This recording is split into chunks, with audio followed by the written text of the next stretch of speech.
Assalamualaikum warahmatullahi wabarakatuh. Salam sejahtera bagi kita semua. Halo Sobat Klik Rejang Lebong, kembali lagi di podcast Klik Rejang Lebong. Komunikasi, literasi, informasi, dan kolaborasi. Sebuah ruang inspirasi dari pemerintah daerah untuk masyarakat Rejang Lebong. Hari ini kita akan membahas tema yang sangat dekat dengan kehidupan kita sehari-hari, yaitu potensi dan pencegahan bencana di wilayah Rejang Lebong. Telah hadir bersama kita Kepala Pelaksana Badan Penanggulangan Bencana Daerah Kabupaten Rejang Lebong, Bapak M. Budianto, STMT. Selamat datang Bapak di podcast Klik Rejang Lebong. Terima kasih sudah hadir. Gimana kabarnya hari ini, Pak? Terima kasih. Alhamdulillah sehat. Lancar semua tugasnya, Pak? Kita laksanakan tugas sebaik mungkin. Ya. Lancar. Baik Pak, merujuk pada tema hari ini. Hari ini kita membahas tentang potensi dan pencegahan bencana. Mungkin Bapak bisa jelaskan kepada masyarakat Rejang Lebong, apa pengertian dari bencana itu sendiri, Pak? Jadi bencana ini didefinisikan sebagai rangkaian kejadian ataupun kejadian yang bersifat mengancam dan berpotensi membahayakan masyarakat dan dapat disebabkan oleh faktor alam maupun non-alam maupun sosial ataupun manusia, dan dapat menyebabkan korban jiwa, kemudian juga kerugian harta dan kerusakan lingkungan. Baik. Jenis potensi bencana apa yang sering terjadi di daerah Rejang Lebong ini, Pak? Jadi di Rejang Lebong ini sesuai dengan kondisi geografisnya itu banyak terjadi, pertama tanah longsor, kemudian juga banjir, kemudian juga disusul dengan adanya angin kencang. Itu yang paling banyak terjadi. Kalau sekarang terjadi cuaca ekstrim, itu penyebabnya seperti apa, Pak? Bisa dijelaskan mungkin, Pak? Memang sudah cuaca ekstrim yang terjadi ini merupakan siklus alam, dan ini juga ada himbauan dari BMKG terkait. Sebelumnya memang pernah dikeluarkan semacam peringatan ataupun potensi terjadinya cuaca ekstrim, dan kita saat ini berada di masa peralihan dari musim penghujan menuju musim kemarau. Baik, biasanya cuaca ekstrim itu terjadi berapa lama siklusnya, Pak? Kalau cuaca ekstrim tidak bisa kita prediksi ya, tapi kalau siklus musim itu secara umum itu di Indonesia ini dibagi dua, menjadi musim penghujan dan musim kemarau. Dan normalnya biasanya di bulan Oktober sampai dengan April itu musim penghujan, dan periode April sampai Oktober itu mulai memasuki musim kemarau. Namun adanya siklus alam ini mungkin agak bergeser. Seperti di Rejang Lebong saat ini sudah mulai kita rasakan, kemarin kan sering kejadian banjir. Iya. Nah, sekarang mulai terasa lebih panas karena kita memasuki musim kemarau. Baik, terima kasih Pak. Baik Pak Budi, setelah yang Bapak jelaskan tadi jenis bencana yang sering terjadi di daerah Rejang Lebong, apa jenis bencana yang mungkin rentan bisa terjadi di wilayah Rejang Lebong ini, Pak? Jadi di Rejang Lebong ini potensi yang terjadi seperti bencana ini, kalau melihat dengan situasi yang ada di Rejang Lebong, itu pertama kita memiliki satu gunung aktif dan satu lagi yang berada di perbatasan dengan wilayah Bengkulu Utara. Jadi ada potensi letusan gunung api Gunung Kaba dan satu lagi di Belerang itu. Kemudian kedua, kita juga berada di daerah lempeng tektonik. Jadi adanya pergeseran lempeng bumi, itu juga bisa menyebabkan gempa bumi di daerah kita sering terjadi. Baik. Daerah mana Pak yang sering terjadi bencana? Sejauh ini data dari BPBD seperti apa, Pak?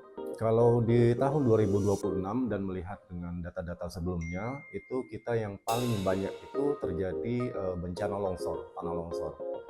Kemudian diikuti dengan adanya bencana banjir, kemudian angin puting beliung. Daerah mana Pak? Daerah kecamatan mana mungkin yang pernah terjadi bencana yang disebutkan tadi Pak?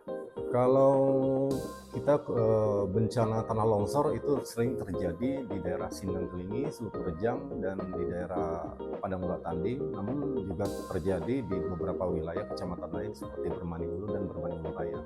Dan pada prinsipnya bahwa memang karena kita berada di perbukitan, jadi potensi tanah longsor ini sangat rentan terjadi. Baik, terima kasih. Baik Pak, apa saja jenis bencana yang bisa terjadi akibat aktivitas manusia Pak? Misalnya sekarang adanya banjir ketika curah hujan tinggi, itu penjelasannya seperti apa Pak? Jadi memang secara garis besar terjadinya banjir itu kan karena adanya curah hujan yang tinggi. Namun di sini juga ada faktor-faktor lain yang menyebabkan terjadinya banjir, seperti terjadinya banjir secara berulang, khususnya di wilayah perkotaan. Ini juga menjadi catatan ataupun hal perhatian bagi kita bersama bahwa memang pertama faktor pemicu terjadinya banjir itu sendiri adalah curah hujan yang tinggi. Namun juga curah hujan ini tidak dapat teresap ataupun tertampung lagi di dalam kanal ataupun saluran-saluran sungai yang ada, sehingga ini ada mungkin penyempitan, ada pendangkalan, kemudian juga di tingkat hulunya mungkin tadinya curah hujan itu sebagian besar meresap ke tanah. Nah, dengan timbulnya proses pembangunan mungkin yang di luar kaidah-kaidah tata ruang mungkin seperti itu, kemungkinan resapan ini menurun sehingga debit air hujan yang terjadi itu seluruhnya masuk ke dalam saluran-saluran, sehingga ini mungkin salah satu juga penyebab terjadinya luapan air. Nah, ini mungkin membutuhkan kajian dari pihak teknis terkait bagaimana kejadian-kejadian berulang ini sehingga tidak lagi menjadi suatu katakanlah bencana yang berulang bagi kita gitu. Terus Pak, sudah dijelaskan terkait banjir tadi. Apa langkah sederhana yang bisa dilakukan oleh masyarakat untuk mengantisipasi hal-hal tersebut agar tidak terjadi lagi Pak? Jadi bencana ini memang urusan kita bersama. Jadi setiap individu, masyarakat, termasuk pemerintah dalam hal ini memiliki peran serta yang sangat penting dalam hal pencegahan dan penanggulangan bencana ini. Karena contoh sederhana saja, kejadian bencana seperti pada saat ini mungkin sebagian daripada edukasi kita juga pada hari ini, bahwa di musim kemarau biasanya ada kebiasaan-kebiasaan masyarakat yang membuang sampah sembarangan. Kemudian sampah itu dibuang ke saluran-saluran drainase. Nah, hal ini pada saat nanti di bulan-bulan Oktober, November, musim penghujan, ini debit air tidak bisa lagi mengalir sehingga terjadilah banjir. Nah, jadi dimulai dari kesadaran adanya kebijaksanaan dari setiap individu untuk mulai menjaga aspek lingkungannya. Baik, ada lagi Pak yang bisa dilakukan oleh masyarakat terkait penanggulangan bencana ini, mulai dari diri sendiri misalnya tadi kan, setelah itu mungkin ajakan ya Pak ya, ajakan pada masyarakat sekitar dari lingkungan keluarga gitu. Jadi bencana ini karena kita hidup memang di lingkungan yang berpotensi menimbulkan bencana, kemudian juga ada faktor-faktor pemicu selain dari faktor alam tadi yang dapat menyebabkan bencana. Tentunya kita harapkan adanya kesadaran dan pemahaman dari seluruh elemen masyarakat bahwa bencana ini sesungguhnya dapat kita minimalisir dengan adanya masing-masing pihak berperan serta, kemudian menyadari potensi yang ada sehingga di dalam seluruh aspek kegiatan itu mempertimbangkan dampak yang mungkin terjadi, seperti mulai dari pemanfaatan lahan, penebangan pohon yang terlalu berlebihan sehingga menyebabkan debit air curah hujan tadinya tidak tertampung lagi. Kemudian juga adanya kesadaran bahwa kita ini kan berada di wilayah pegunungan sehingga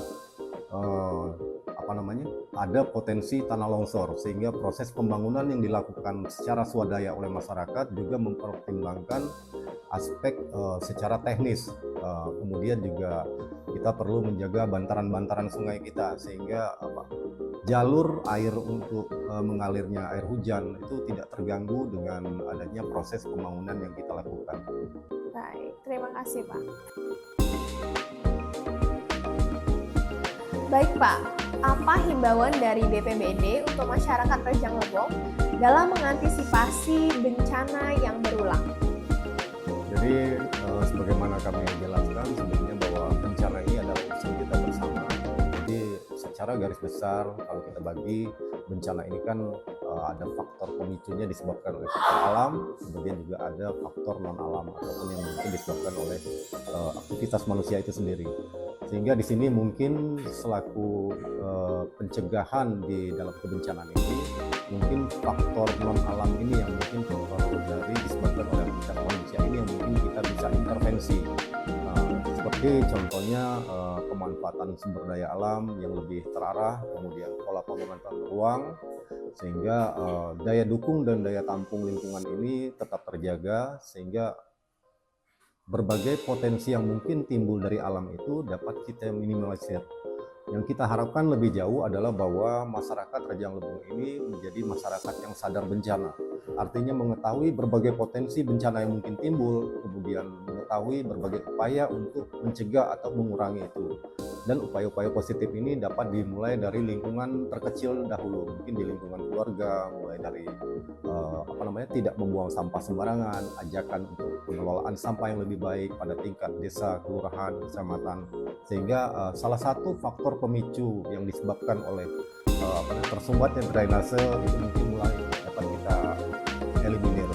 Berarti kolaborasi ya Pak ya antar perangkat pemerintah, kemudian masyarakat, ajakan untuk keluarga juga mempengaruhi untuk mengantisipasi adanya bencana yang berulang. Iya, benar. Karena memang kebiasaan-kebiasaan yang diterapkan dari rumah tangga itu sangat penting. Artinya jadi mulai dari membiasakan ataupun mengikuti katakanlah contoh yang dilakukan oleh orang tuanya. Jadi kalau orang tuanya biasa membuang di sungai, mungkin anaknya melihat akan terbiasa.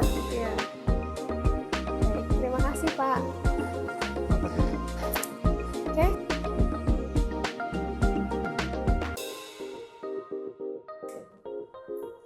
Terima kasih kepada Pak Budianto selaku Kepala Pelaksana Badan Penanggulangan Bencana Daerah Kabupaten Rejang Lebong atas informasi dan edukasi yang sangat bermanfaat.